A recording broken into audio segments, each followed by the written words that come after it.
Judah, as you offer some perspective. We're going to slide the mic over there. There we go, Keith. What a team player, putting the mic in front of the talk show host's mouth. Thank you very much for doing that. Imagine that. That's a tough one to call. What'd you say? You'd say peach? No, it's not peach. No, it's not peach. You'd say salmon? It's somewhere between salmon. Well, you're the artist. You're supposed to know like this stuff. You, the viewer and listener, will see in a matter of moments as we welcome a panel of talented and very deep in thought proportions on a Does he Wednesday. got other guests showing up today? On a Wednesday. Apparently, he's got other people showing up. On the I Love CVille Network. Scott Morris is in the house. We Thought I love was when the our homie producer. Scott Morris is here. J-Dubs, we can rock and roll when you're ready, my friend. Pink. Yes, we're on. And we will get to these comments. We're on our Adderall today. Quiet on the set. Quiet on the set.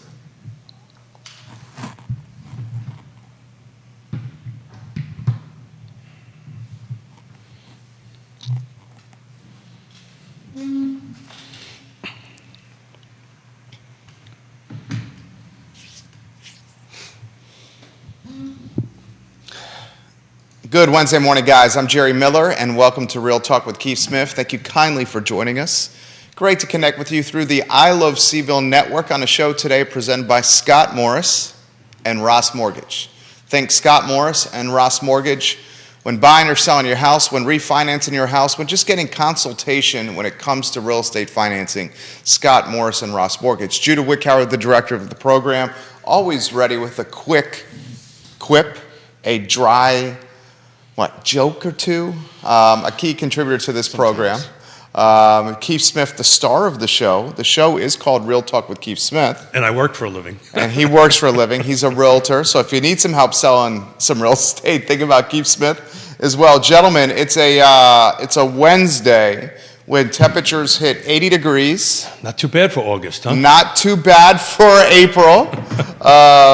We've had some volatility when it comes to temperatures, and we've certainly had a little bit of volatility when it comes to real estate inventory. And I think you're going to shine a spotlight on that today. First, good Wednesday morning, fellas. Good morning. Yeah, no, gosh, I don't know. Has inventory been volatile? I feel like it's been so super tight, super stagnant. At least on the number of listings. That's created definitely some challenges for buyers. Talked to a number of agents yesterday in different areas, and everybody's still kind of seeing and facing the same thing as far as getting under contract with the number of other offers they're up against. And what we're seeing go over, had one very specific scenario where literally after receiving offers and escalations, et cetera, an agent come Monday morning said, well, that was the old price, this is the new price. So it's like, Whoa. Yeah. And, but what we've seen is, true to what we saw last year, and for those who are going through it, the key is to keep going through it and work with your team, be very targeted in what you're doing, and then look at all your options. I'm doing more 203Ks now than we were at any time last year, and that's really a testament to people looking to say, all right, look, this isn't the perfect property, but I can make it closer to the perfect property, and then I'll have an advanced amount of equity after these repairs are done also. So we've done this a few times, but just give a high-level 203K for those that may not have heard it for the first time. So you've got two options. There's a limited option to where if we stay below $35,000 in fees and repairs, there's no HUD consultant needed. Typically, that's going to be, that's a limited amount of money as well to spend. So what you're going to get done could maybe be replacing carpets with some LVP,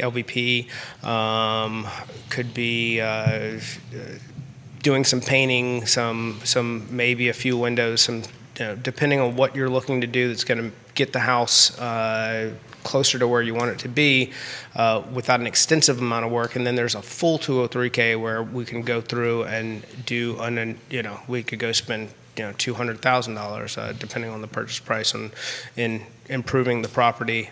We've got 6 months to complete the work. That can be extended. There's going to be a HUD consultant and a contractor involved in that, and we will, go through all the options and, education when we go through something like that much in a more thorough process. But that's kind of a brief overview of what it looks I like. don't think I've ever asked you this question. How does the appraisal process work on that? So it's subject to, the appraiser comes through and gives an as-is value, and that as-is value is what the seller is going to be paid on the initial contract. And then there's the subject to these repairs being completed, what the property is going to be worth after the fact. Okay, I'd say let's mark that as the first sizzle reel right there. We should, and Keith, I know you want to jump in here. No. Folks talking market conditions. Where are we at right now, market-wise? Well, I'll tell you, it's a very moving market in real time here. Yeah, so literally from Monday, when we did the show on Monday, as everybody who watches the show, I constantly look at the 7-day back scenario, how many's coming on, how many's going off. Just between Monday and today, it dropped from 86 that came on the market on Monday. Now we're down at 67 as we sit here today. That's a 25%, if I did my math right, that's a 25% drop in inventory. So to the volatility of the inventory, Scott was right for January, February, and much of March. It was kind of consistent, the number of units coming on. Then we shot up the last couple of weeks to some 90s and some 100 units on market. Now we're back down to the 60s, which was more January and February. So you're starting to see this up and down, I think, on units coming on. Could be spring break, right? Most schools on spring break right now. Right. So folks probably don't, are not ready to go ahead and put their homes on the market. So we'll see what this time next week looks like. I think we might get a bit of a jump on that. But, I always ask Scott this question on our Wednesday shows. So how's your application? I know, contact the contract. Check your phone. Contract to close is a little difficult right now, but how many people are making applications now? Are they up, down? So I like to call it, contact to contract. So that period of time from the time that they get in touch with me, get pre-approved, and then actually get under contract, there's a delay there. Contract to close, that's a time that we're trying to step up because we want to make you as competitive as possible. And what I mean by that is if speed is a necessity for the seller, 14, 21 days, we're gonna get you closed. Whoa, stop. Did you just say 14 to 20 days? Mm-hmm. Wow. Absolutely. So that's a big jump because usually it's like 30. That's impressive. 30 days is kind of, that's everybody has enough time and everything's moving. 14, 21 days is we've done all of the work on the front end and we're gonna get title and appraisal turned around and we're gonna close 3 days after that. Wow. That's pretty short turnaround time. 14. I got to write that down because I was asked that question yesterday. What the typical close time is with you guys? Do I want to do every single loan that way? No, but can we get it done? Yes. Got it. So maybe we'll just stick with 30. Yes. How does that sound? I like 30. I like 30. Got and it, then got it. if we need to do it to win, let's go get it. Okay, because you got me all excited. So I mean, I'll stress everybody out of my team. They'll love that. Is that a do it to win? Are we in a do it to win market right now? We're in a do it to win market right now. Okay, put that in perspective. Give us a case, no names, a do it to win case where you saw like, good God, this is quick, this is aggressive. This caught me off guard. So, I'll say, there was aside from the escalations, what I was talking about first on the show, that was a $375,000 property that most people had, I believe, escalated up to $400. To then the agent's way of addressing that was just saying that $400 is the new price. Where do you guys want to go from here? There's another property that was $365 that had something like 40 offers on it that went well above, $415, I believe, if I had to guess. So do it to win is going to be a combination of what you put in place as far as any inspections that you want to waive or remove, how fast can your lender get it closed if you're not cash, and if there's an appraisal situation, are you paying a gap and how much of that gap are you paying? Great stuff right there, Judah. Let's mark that timestamp. Here's one from Jonathan. Are either Keith or Scott having deal flow impacted by availability of inspectors or appraisers right now? Oh, wow, great question. Availability of inspectors and I feel like I've seen more appraisers going, hey, is there anything, can you make sure that we're included in your process and add us to it? I've seen more people with the limited amount of inventory trying to be busier. So now, for inspectors, as these things are getting waived, I don't think this is a problem for them. They're doing more of these walk and talks, and appraisers are probably doing more desktops and different, not of the norm activities for them. But as far as their availability, that's what allows me to turn around things in 14 days, is that is not a problem. Keith, for you? So, the appraiser side of the house, we generally do not have a direct contact with that. That is usually on Scott's end, unless there's we need to get involved to help with appraised value and so forth and so on, because Scott can't do that. But I will tell you, on the home inspector side of the house, that just went through the roof. We put a cash contract deal under contract yesterday. Out in Earlysville. On Sunday, our go-to inspector, I had a conversation and said, look, buyers flying in from out of state, what do you have available the week of the 10th? I'm wide open. Contract happened yesterday. Emily reached out to him, booked. So it went from, because I couldn't pick a date, right? Because we didn't know we were going to get ratified on it. And I wasn't going to do that to the home inspector. But that's an indication of what is happening, I think, in the last couple of weeks. And on Friday, we teased a little bit on Monday. On Friday, we're going to have a little bit more numbers for it. I think quarter over quarter, you're going to see certain jurisdictions not increasing in value and other jurisdictions going up considerably. So we'll take a deeper dive into that on Friday. I've been doing a lot of late night number crunching for it. I will just tease a little bit on that. When we were talking of the end of last year, beginning of this year, micro markets matter. Yeah. These numbers are going to prove that. Thoughts on that, Scott? Sorry, I had something going on. It's okay. I missed a little bit of that. I don't have. He's used to working with ADD. We have certain markets. Keith highlighted this. Micro on Monday. markets matter. Yeah, there you go. Certain markets values are dropping. So are you seeing? Let me try it a different way. Are you seeing in your world? I cannot say that I'm seeing that. Yeah. So that's why these numbers are concerning me, because when you look at when CAR puts out its quarterly report, I think it's going to be shocking to people, but I think there's because that's going to make a local headline. It's going to make. And it's going to make a local headline, which is different than a national headline. So then- and so- the local And I'm trying headline to is stay going to in front have. It's going to make a wave. And I'm trying to stay in front of So it. Okay. educate me. I appreciate that. Educate me. The layman. Where Is that is even this? possible? Where is this? No, it's not. That's that's a I'm lifelong sorry, problem. that was one jarhead. What? Where is this? Where is this softening happening? So that's the point. I don't want to even use that word softening. So I think what's happening here, when you dig deep into the numbers, which is what I'm doing for everybody. And we can ask Quentin Beckham and Neil Williamson, both watching right now. Yeah. We got folks from Long and Foster on the show, and Nest as well. And Quentin doesn't know this, but he might get a phone call to join us on Friday, because Okay. I love his read on that. QB, can't wait. On this. He doesn't know about it yet. Okay, well, I think he knows now. He knows that. Yeah. But I think what happened is there was a bit of a hangover from November, December that carried forward to January and February. Because when you look at March's numbers, there's a huge jump in valuation in March. It's also, I think, a matter of volume. When you start taking a look at some of these jurisdictions, like Charlottesville, for instance, is over 40% down in volume. That skews the numbers, right? So if there's less, it makes the numbers look a little bit different. But we're going to take a deeper dive into that. But I think the general point I wanted to make was we kind of called this. Some of the outlying counties, you're going to see positive double-digit increases. Some of the inner city or urban rings, I think you're going to see some negative numbers come in.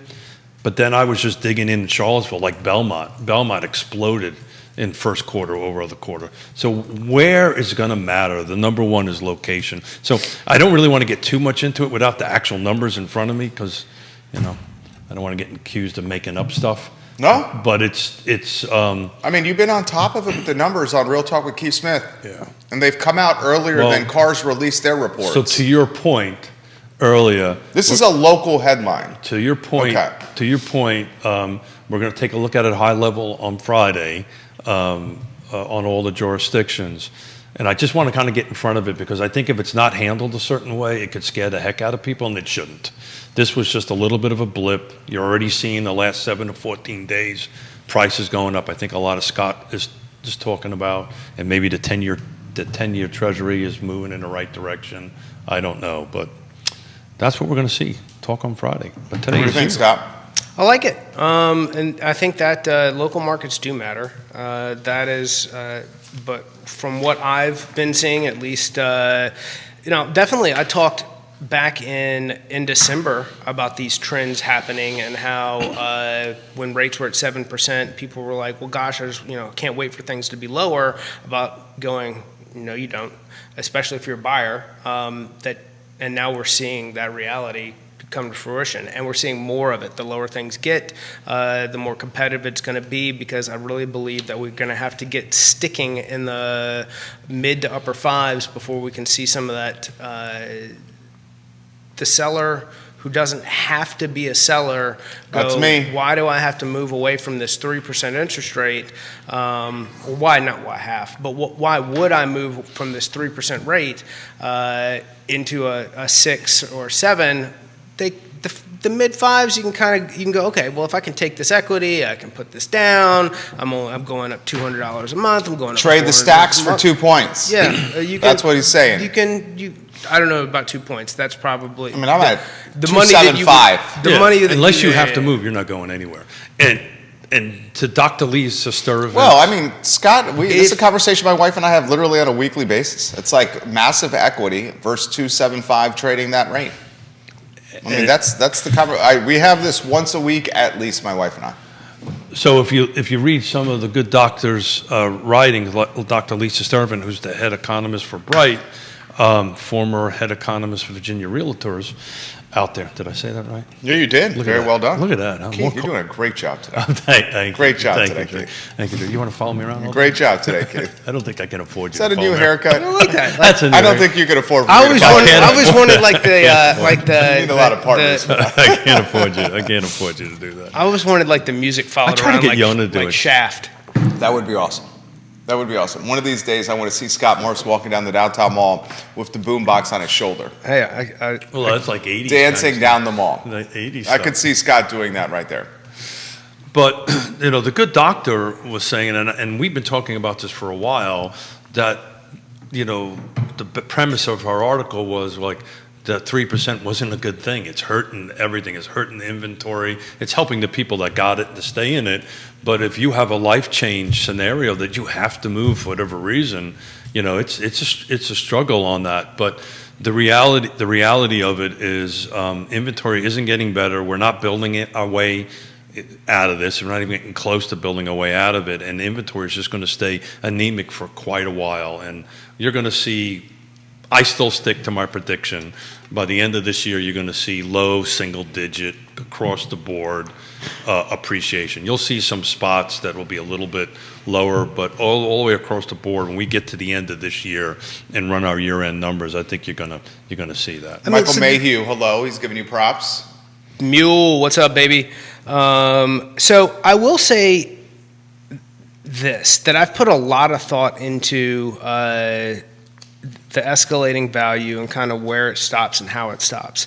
I don't think that single-digit appreciation is necessarily on the horizon. I think we are very much into, and at some price points, a future of haves and have-nots. I think it's a very scary prospect. What's that mean? It means if we can't build our way out of this. There's not enough new construction to get this done, and as rates continue to decline, the people who were there's going to be a bunch of people who were 3s or 3.5 or 4 that won't qualify to move from those properties at a higher rate. So those properties can't come on market unless they become renters. That as Or they move out of the area. or they have to move out of the area and they're renters in their new area, most likely, hypothetically. And then there is That's interesting. That's an interesting phenomenon. And He's then- basically saying the folks that got a really good deal maybe right before COVID or early COVID, the homes appreciated considerably. They locked in a really good rate. Now they want to climb up the ladder and they realize that they potentially cannot achieve what they thought they could. I disagree a little bit with that because Yona and I are having the same. And he's saying that because of the cost of the debt service each I'm month saying being so- exponentially more, considerably more than what they locked teachers, in. nurses, firefighters, your people who they're Yeah, that I they're- agree with. Yeah, they're That I agree. I'm That I saying, 100%. all right, they are on a salaried income that Yeah, is, yeah. they're going to get a 5% increase each year, et cetera, whatever. That they're going to be limited even as rates come down compared to where they are. Because the values went up. In the ability to move forward. So you're chasing, that's good stuff right chasing an ever increasing value. Your income isn't increasing to make up the difference. Alex Zerpe was on I Love Seville show yesterday. He had this statistic. The average salary year over year for an American, $4,300 less just because of inflationary pressure. Well, let's look. So look. You did absolutely nothing different. Worked the So- same hours, $4,300 less. So 10, surprised. I thought so that number would be 10, higher. 15 years ago, what was the standard kind of like wage increase year over year? The 3% is kind of what was it? Industry standard for a Industry- raise increase if you're working at any company in America is 3% year over year. Okay, so think 3% about that. raise. The reason Which that was- that which was 3% matching existed CPI because it matched time. inflation. So you're never really getting a raise. You're being told that we're not going to pay you less than it costs to live in this current environment. So for business owners and everybody who's been going through the past year, what does that mean? Does that mean that in these years that your employees are getting 7 and 8% raises? Most of the time not. But in order for them to keep up with what we're seeing as far as in housing affordability and all these things, that's what I'm talking about, is the dynamic of your salaried individual, community service worker, provider, hero, however you want to call it, being able to continue to climb the housing ladder in the existing market. Yeah. So It's good stuff. So everybody knows I spent a fair amount of my volunteer time on that very subject. And at the end of the day, and I believe it was either Michael Payne or Lloyd who said this a couple of Fridays, or I think it was last Friday, without substantial subsidy, it's just not going to happen, right? You're going to need substantial subsidy to kind of get in there because either by paying the cops and firemen and the teachers. Down payment support. more. We were talking about that yesterday. Help them with the down payment assistance. So let's say that. All right, let's say I I've think got down payments is not even close. Let's say I've got an option for that. This has less to. So, one of the goals is getting the non-homeowner into home ownership for a structured, not wildly increasing. Like you don't have to say it's not like with this rental market where it became, well, that was the old price, this is the new price. They're fixed, they own something, they're building equity. Getting those people in the game is one thing. What I'm saying is that for those that have bought in, have purchased something, are building some equity, that the likelihood of, we've already seen that the number of years that they're in a home is extended. It was longer.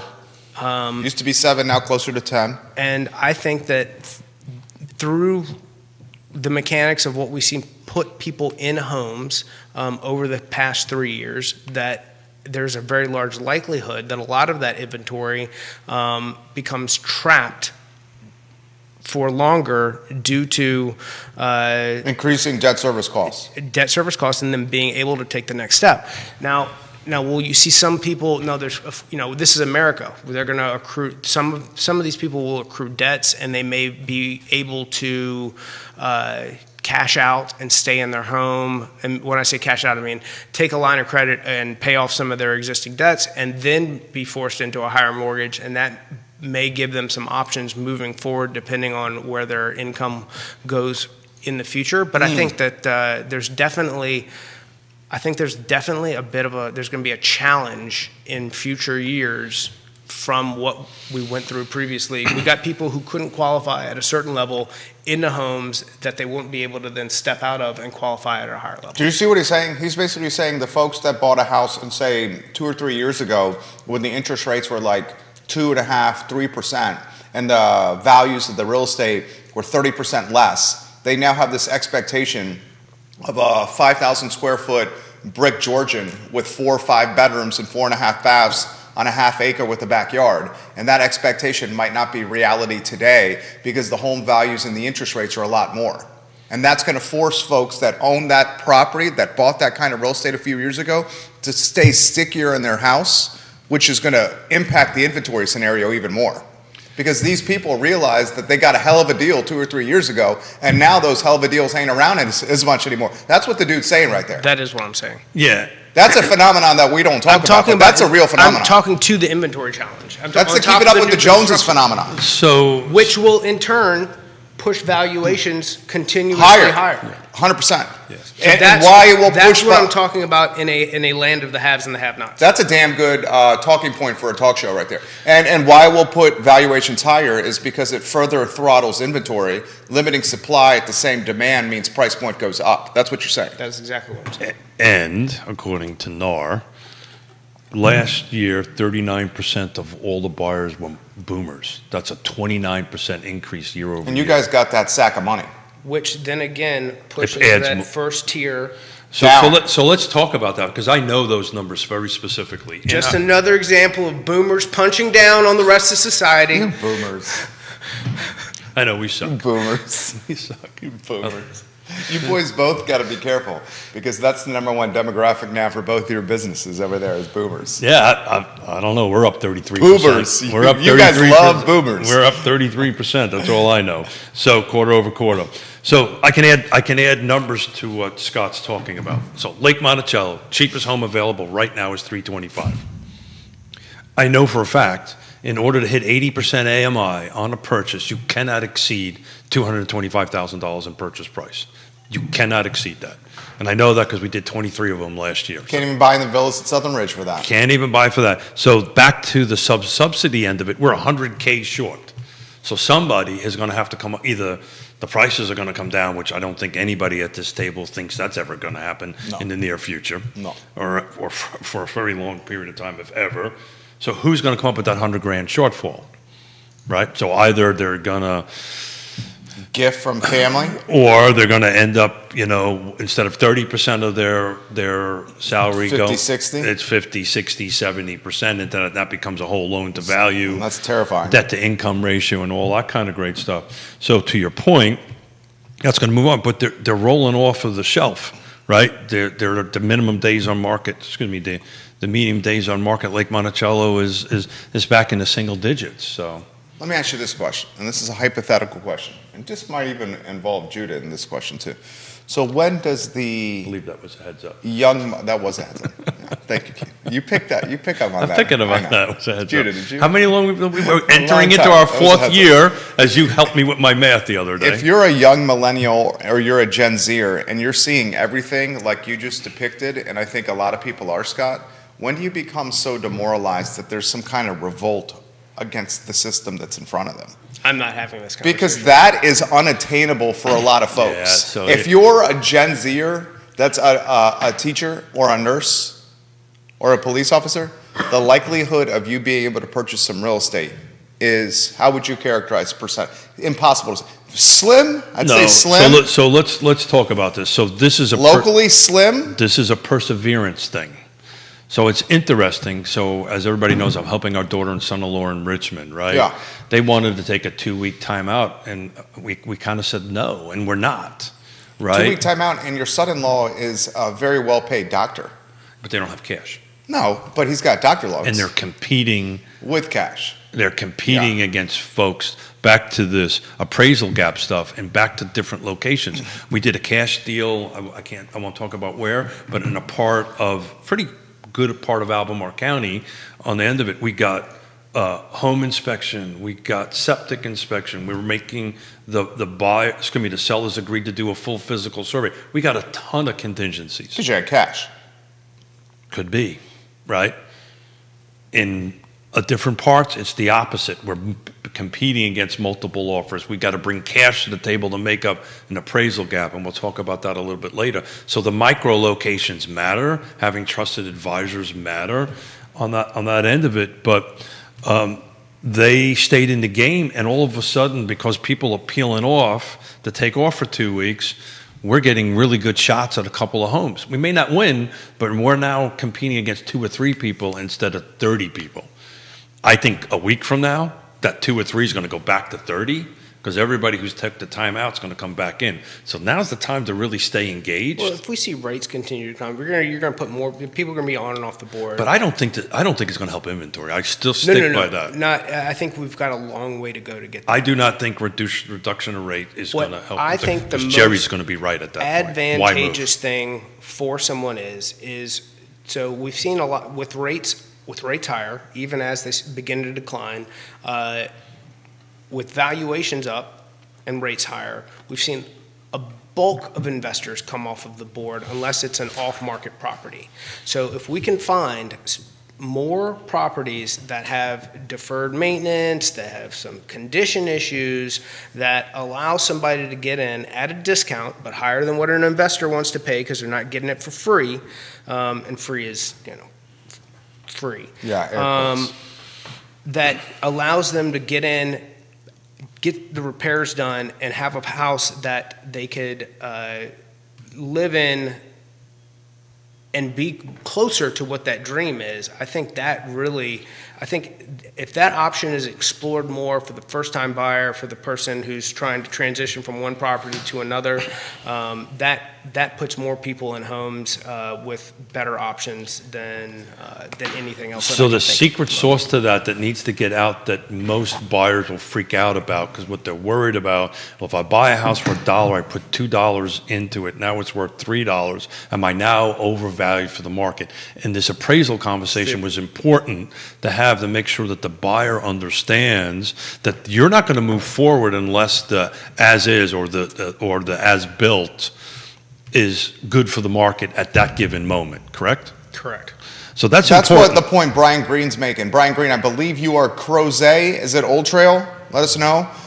He says, and to Scott's point, the homes that are now 30% more expensive than a couple years ago are also a couple years older and may have, and most likely have, even more deferred maintenance. That's a great comment because, find someone, and if you're going to look for someone, Interstate Service Company, a home's best friend. There you go. But finding someone that can rehabilitate or remodel a home right now, you're months behind. Well, and that's an absolute perfect thing to do. Interstate Service Company to help you with that. But let's talk about something just about HVAC, this 3-year difference, right? We are actually working on a couple of listing transactions that we have going on that the average life expectancy of a heating and air unit is 10 years, right? That's the average, right? So if you were like at 8 years, 3 years ago, now you're over, and I'm now starting to see agents, because they should be doing this, actually look at the serial number. There's a date on it when the unit was produced. So it could take a few minutes to determine how old the system is. You don't need an engineer or an HVAC person to do that. You just got to be able to read a number. Yes, but there's nothing that I find more irritating than a home inspector who I'm talking before we get to rattles contract. A customer by saying the HVAC is at the end of its life expectancy. Yeah. You're probably going to have to replace this tomorrow. It's like, is it working, bro? Because I've got one at my house that's 20 years old. And so mine are 20, and because we service them twice a year and they last longer, but technically that's it. And the inspector has to do that. It's part of their licensing. There's ways how you do how it they go about I it agree, makes 100%. a difference. I agree. We can get into this debate offline at some time. I hate. I mean, I think we could have a therapy group with every agent and car about home inspectors managing expectations the right way. No, it's worse than that. When it comes to their clients. It's worse because than- some spook them, and they don't need to. It's worse than that. It's the way the home inspection addendum is written. is actually that needs to get fixed. But that's a soapbox. Why? Because that spooks the customer? Well, it gives the buyer the ultimate right to get out for any reason, and it specifically talks on the front end of it that the only things that should be inspected are material defects. And to Scott's point, if it's working, it cannot be it cannot be. If it's functioning, It can be utilized as leverage in the deal. but then there's a sign at a sentence at the end of it, but the buyer at their sole discretion can terminate for any reason. So it's become a real problem, and someday we'll do a debate with Donna and a bunch of other folks about. Love you, Donna about Patton. this. If you're watching Donna Patton, let us know. Neil Williamson, I'll get to this question here shortly. First, Jason Howard. If you can't trade up, he's the king of Rio for Scott and Keith. If you can't trade up due to a low rate, where does that money go instead of the new house's higher mortgage? Upgrades to the existing home, spending on restaurants or other experiences, saving a larger down payment for when you finally can qualify for the next rung on the housing ladder? That's a great question. So you and I are in that. That's a same great boat. question. Well, let Scott tackle it first. So one more time. 'cause He's saying if you can't trade up because the debt service is that expensive, and check out excellent work, Judah, because the debt service is more expensive, where does that saving go? The folks that got the 2.75%, the 3%, that got the good deal on a home that's 30% less of where the market is now, 3 points lower than where the market is now, does that additional income find its way into the local economy? If so, how? Does it go into investment property, money on Main Street with coffee shops and restaurants? Where does it go? I mean, I guess that depends on your individual person or family and how they have their expenses set up. Certainly, there will be people who retire at earlier years than others, and there's people who like having, all the things all the time. I think that's too broad of a brush to paint with for each as an individual. I'm talking about as across the board. I think there is a group of those people who are always going to be challenged based on fixed income. There'd be people who also, the police and fire who in their spare time run a construction business. Like there's income outside of the norm. Certainly for every one of those, there's probably 3 or 4 that don't do that. So that goes, I don't know how I answer that question. As the son of a New York City fireman, my father always had 3 or 4 jobs, and that's what you needed to do because you sure as hell weren't doing it for the salary on that end of it. It's interesting, and this may be this 39% boomer thing going on, but Yona and I are having the same conversation. A property around the corner for us went under contract for $700,000, and we're putting an apartment in our basement, and we were having this exact debate yesterday, actually.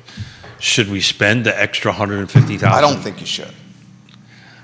Well, then I don't think you should. I understand that. So to Scott's point, if I'm looking at it from dollars and stuff Granted, like that. I'm just a guy that sits across from you for a talk show and should have absolutely no say, and obviously I have no say So of what you do with your personal residence. I'm sorry I interjected my opinion in that fashion. I apologize sincerely. Wow. But the reason Hold it. That's a said I'm sizzle reel. sorry. Mark that down. That is a sizzle reel. The only reason I did is No, stop. Mark that. The only reason I Hold did it, is hold it. because It you is- brought it up Oh, before. no. I'm writing this down. Jerry said, I'm sorry. 10:55. Well, give it 10:54, Judah. The time is different. Here- It doesn't go by the Sizzle clock. Oh, it doesn't go by a clock. It doesn't Got go it. by the clock in your Got watch. it. But it's a rough estimate. 3650. 36.50. 36 There we go. Judah Wickhauer's been waiting 12 years for that sizzle reel. And I want that emailed to me, and I'm going to play it every couple of minutes. Thank you. The only reason I interjected was I'm only because kidding. I'm you've only brought it up in the past, Yeah. the $150,000 basement apartment. Yeah. So to your point, prior to that 700,000, I was thinking, Am I pricing myself out? That's what you were thinking. yeah. Yeah. But now I'm not. Oh, no, the comp down the street justifies the 150 on the basement. But as Scott knows, because he knows my family very well. What, if, this? if your parents move into the house with you, that... Well, this is a real thing. Oh, I know it is. So this I know it decision is. is not necessarily a fiscal one, No, right? Now, we're very blessed to be able to do this. absolutely. But this is a fiscal thing. But you also got to think about it because prior to that sale, I was like, oh man, do I really want to do this? Now it's a different story, right? It's a different story. And the scenario would be his parents sell in the lake. They also live at Lake Monticello and move into a $150,000 super deluxe in-law suite basement apartment where they wouldn't have to see Keith in his tighty whities every single day. Oh, I'm supposed to wear tighty whities? I don't want to know. I don't want to know. No. So, I mean, this- let me finish this. As my mother refers, I as don't wanna Tina know. refers to it, you're not freaking sticking me in the basement, are you? Yeah. Yeah, Mom. You're love going you, in the Tina. basement.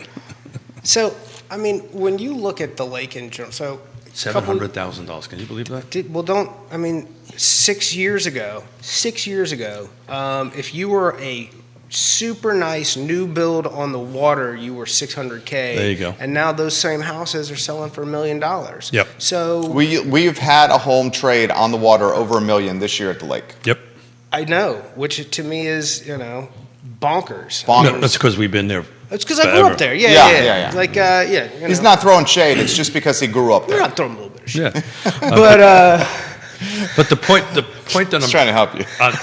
give you an out right I'm there. just like I'm You're speaking flabbergasted. about your statement. I Flabbergasted. can't get it past my little brain. Thank Yeah, you so much. flabbergasted. for doing that. And I almost wore that shirt today.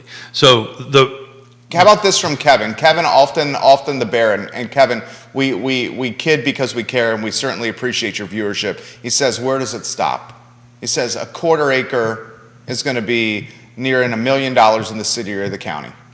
so he's Where does it stop? Is what he's saying. spot on to the conversation Yona and I had He yesterday. said every 900 square foot home in the city on a quarter acre cannot be $1 million. Where does it stop? It When does it stop? stops when the market no longer supports it. It stops when people stop buying it. No, I get that. Yeah, but yeah. when Well, does that stop? But when does that happen? Yvonne, go When ahead. does that happen? Where are the mechanics for the ceiling? So and how much inventory continues to exist. So more inventory stops it.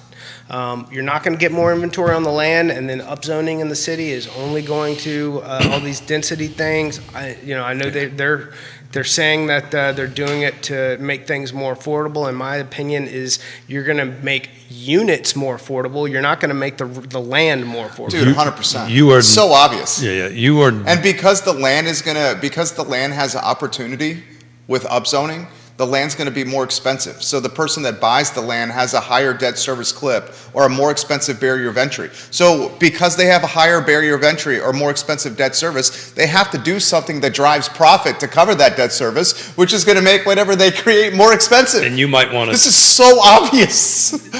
Is this not so I obvious? got the Captain Scott? Obvious socks. I on. mean, I'm not very smart. This is so obvious.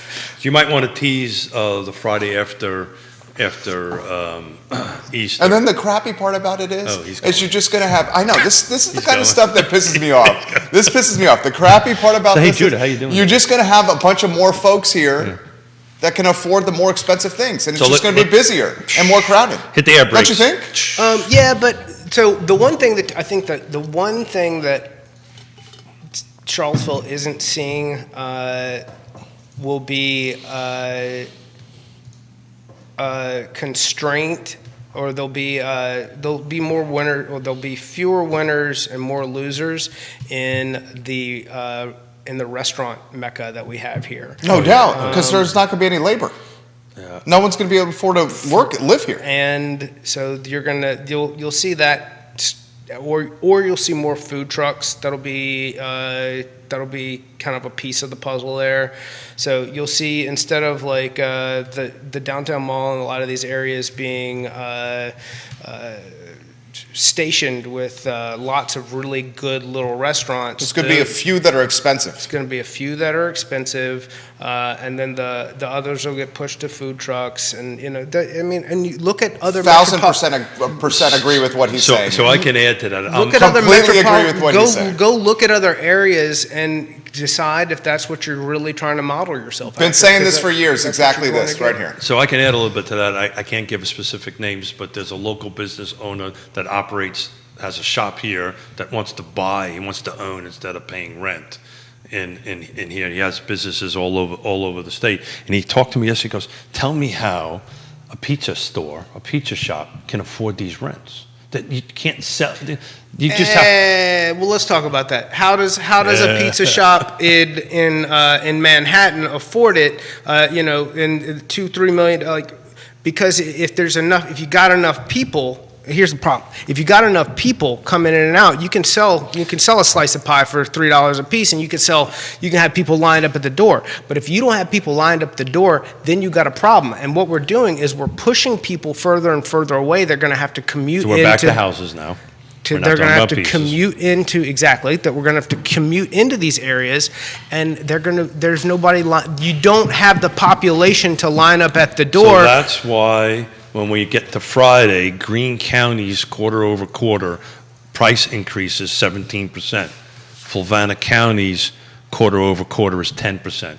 And downtown Charlottesville is in the negative on it.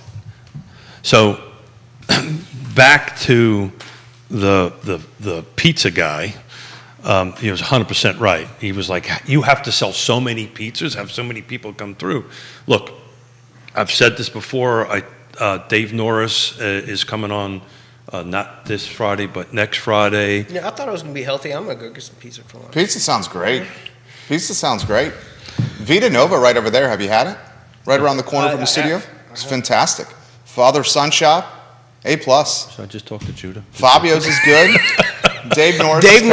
Dave Norris. We're listening to Dave Norris. Look, I'm really trying to manage my ADD here. You're doing a great job. How about this one from Spencer? I grew up in the Belmont Hogwaller area. Houses, when I was growing up, were selling for under $100,000. Now, to your point, those same houses are trading for $750,000, $850,000, in some cases $900,000.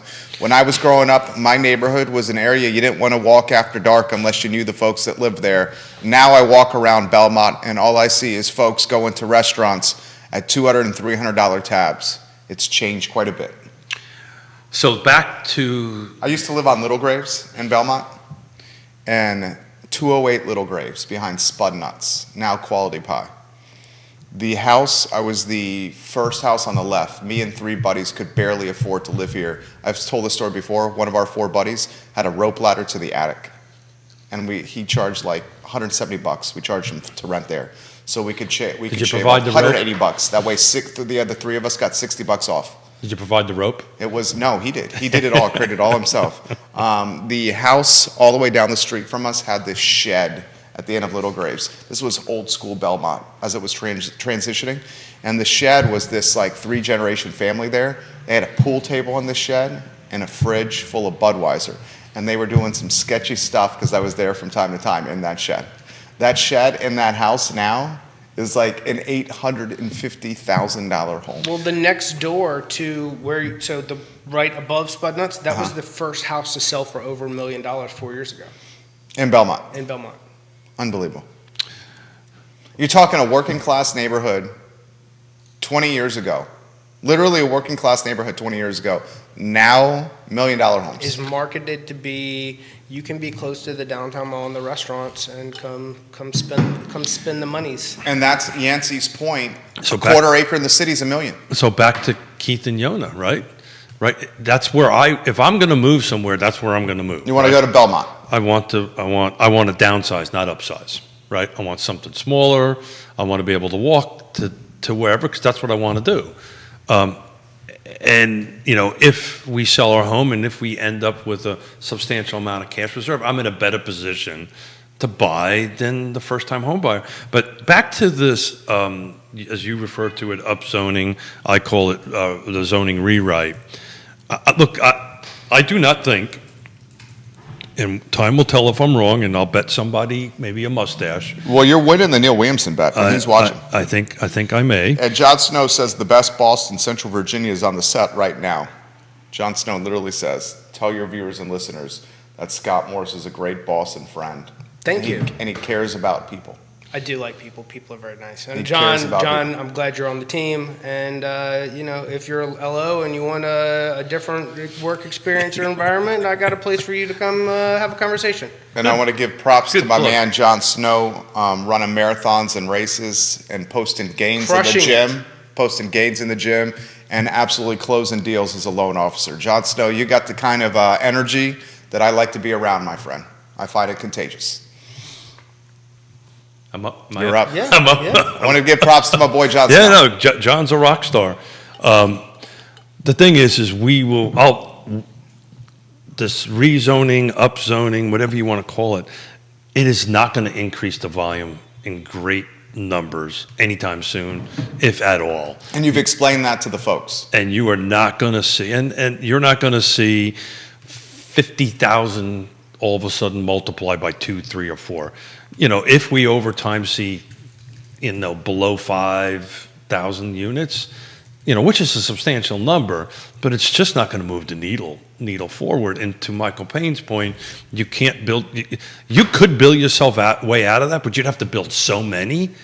It's a subsidy. It's this $100,000 difference that you need today. And as interest rates drop down, that number can go up a little bit, right? That 225 can maybe go closer to 250 as rates drop down. But I can tell you, just to make those 23, this is a stat that blew my mind. We had to go between 10 to 15 buyers just to produce one, right? Just to cross the line to make it work because of credit history and so forth and so on to get in there. So it's going to be a heavy lift to go ahead and hit that.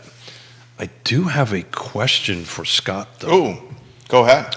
That question was asked yesterday of an agent of me, and I wanted to throw it your way. So we're back to these home inspections being waived, right? It's block to block, house to house, location to location. Sometimes they're doing it, sometimes they're not. But on an FHA and a VA loan, talk about what the appraisal difference is with that, and does the buyer get a little protection from that if there's something substantially wrong with the home? Does that question make sense? So I waived a home inspection, but I'm doing an FHA, a VA. The home inspector, the appraiser also does a safety inspection, correct? Correct. So, Yes. well, So correct- they're looking for educate items me. that they could consider unsafe. So peeling paint, loose deck boards, exposed wiring, broken windows, items that could be related to safety or condition to a certain extent. So they walk in and minimal. there's black mold on the wall or something like that. Black mold on the wall Interstate would, Service Company. would Interstate probably, Service Best Company. would probably result in them requesting that someone licensed, not of their level, come take a look at it. Sure. Most of these items will.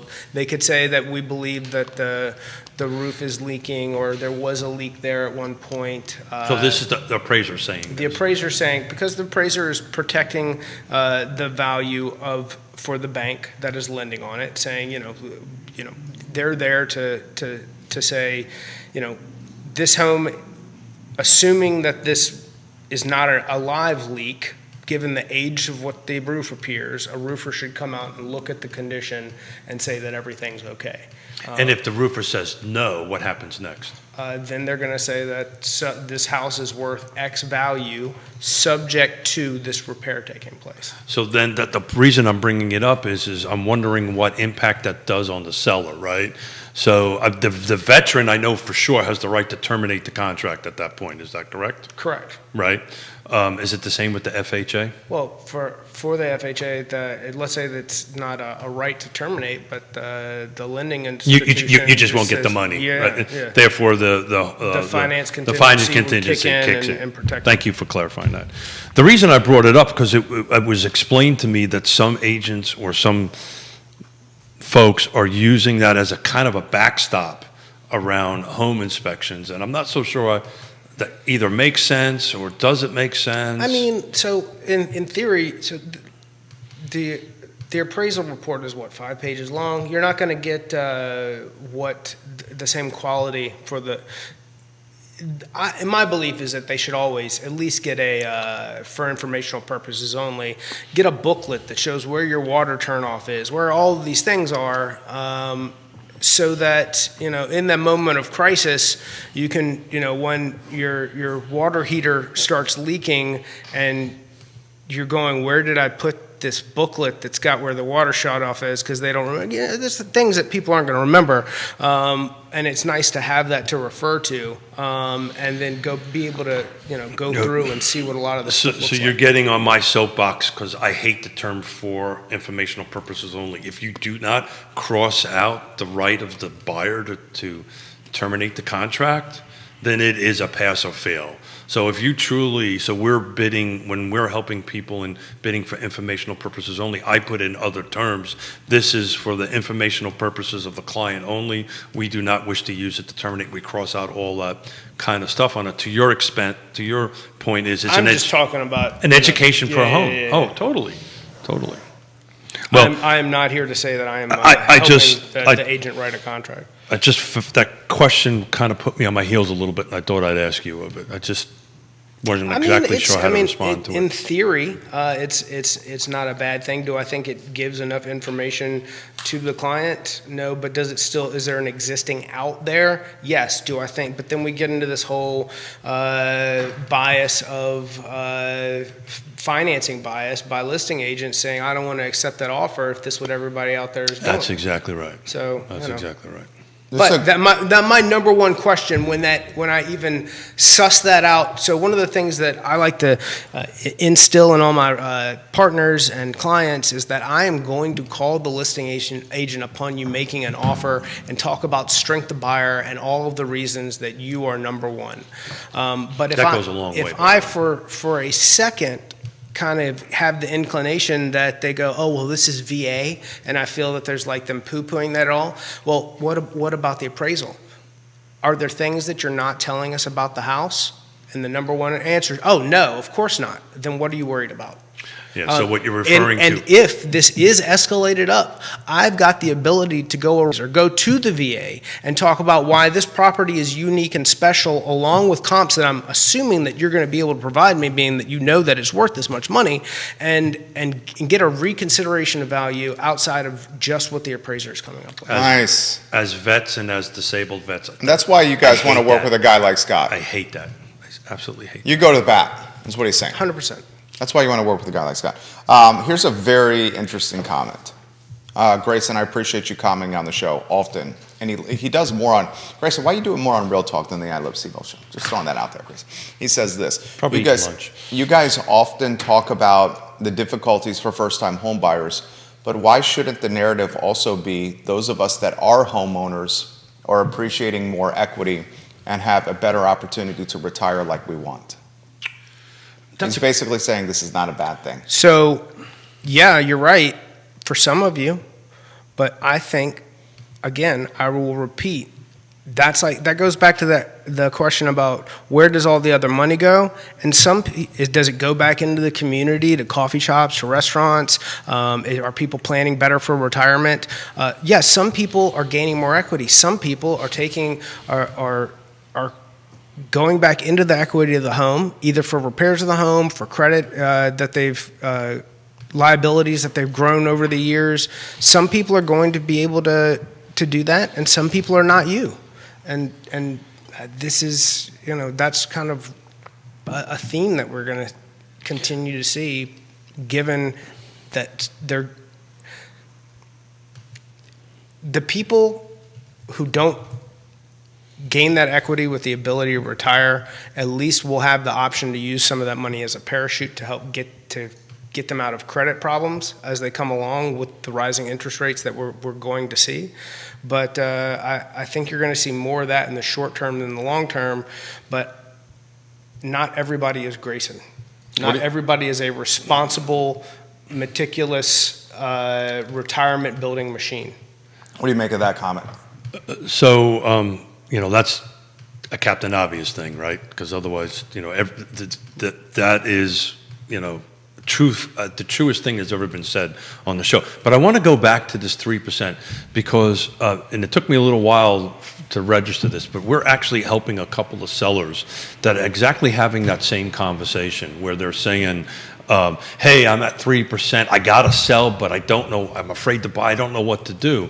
I actually created a spreadsheet that we're sitting down with folks at the at their kitchen table. I did one yesterday, and we're saying, okay, great, time out. Let's take a look at it. You bought the house 5 years ago.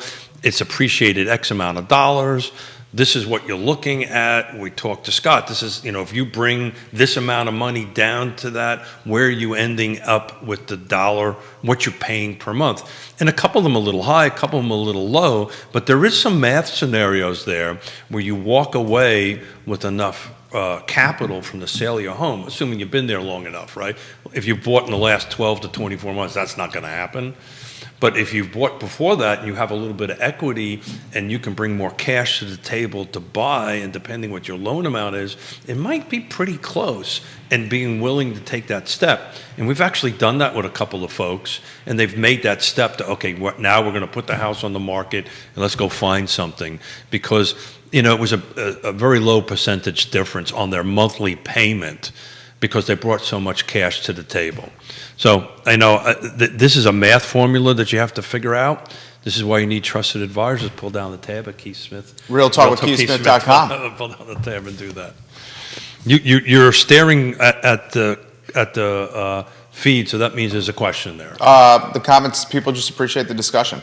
Cool. And multiple folks are somewhat dispirited and saying it's never going to stop here. Yeah, that was a conversation Yona and I had yesterday. I mean, this is business. We were like, okay, if we're going to put 150 grand in, is the 700 the cap in my neighborhood, or is it going to be 710, 720? What's going to happen? So, I think but we're paying down our principal so rapidly, it doesn't matter. With the basement, the improved, the larger lot, that continues to see exponential growth, and all of the original ranchers that came in the early 1980s, those have a limited amount of growth as far as. But you're seeing a lot of renovation work on though, a lot of extensions, but on a lot of growth in it. To Scott's point, my neighborhoods. I think the improvements there are going to be less. There's less appreciation value to those properties than the larger home that's what people want. I think the dollar amount would be higher in the smaller homes. I think my dollar amount would be less. I find it hard. Why do you think that? Because of the number. To Scott's point, I'm in a bit of a unique neighborhood, right? I've actually got 2 acres inside of Lake Monticello. The story behind that was that's where all the spoils from the subdivision went, and I couldn't let anybody else build a house on it, so I built it for myself. Literally, that's was that used as the junkyard? Well, the spoils, when you start stripping the root mat off and all that kind of great stuff, it needs to go somewhere. Because he developed the acres, guys, for those that don't know. And so Lake Monticello. It's a neighborhood of Lake Monticello. A little bit of lesson I learned on that, by the way. I thought I was smart. I had the surveyor shoot the existing grade before we put it on there, but he inverted his numbers, and I thought it was 8 foot. I go, this is perfect. I could build a thing. It was freaking 18-foot difference. So my house is sitting on top of 9 feet of stone before I put the foundation on. So I think that's good, right? Hey, there's some really nice trees around your house. I know. I wonder why. There's like a privacy area. I wonder why. Nice trees. You got a great house. I had him. We got rented a spade, and he went ahead and moved trees. Just plucked trees all around. Scott, for those who don't know, Scott used to work for Keith back in the day. And they didn't die, which surprised the hell out of me. Builder and a developer. And they still talk to this day. Well, I'm starting not to. I'm learning out what I paid him and he didn't do. I'm starting to rethink this talking. Hey, some of the stuff you paid me to do, I did 2 or 3 times. But I paid you 2 or 3 times. Did you volunteer, or did Keith tell you to do it? No. All the above? No. What he's talking about is I know what he's talking about. We appreciate the comments that are coming in, the dynamic nature of this show. Why don't we give our boy Scott Morris a chance to close with Valissa Fox giving you props. Valissa, how are you? I've been ringing this bell. If it's challenging, just keep getting up, keep going through it, trust your team. It's not going to stop.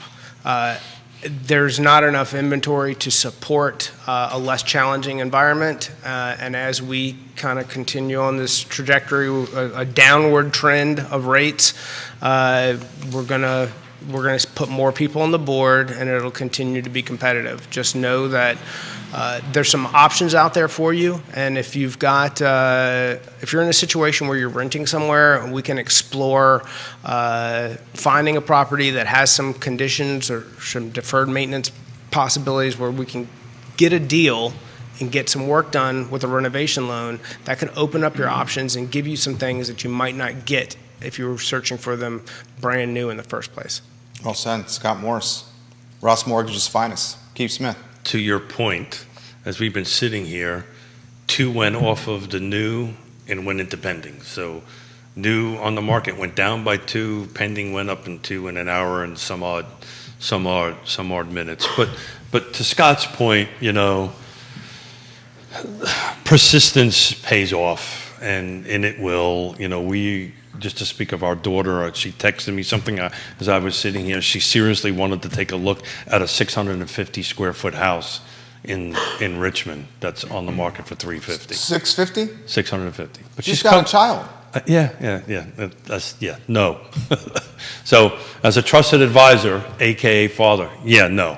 We're going to keep on going. Keep on going. Keep on keeping on. Keep on keeping on. Keep on keeping on. Judah Wittkower, Keith Smith, Scott Morris. My name is Jerry Miller. This is Real Talk with Keith Smith, presented by Ross Mortgage. Find Real Talk with Keith Smith online at realtalkwithkeithsmith.com.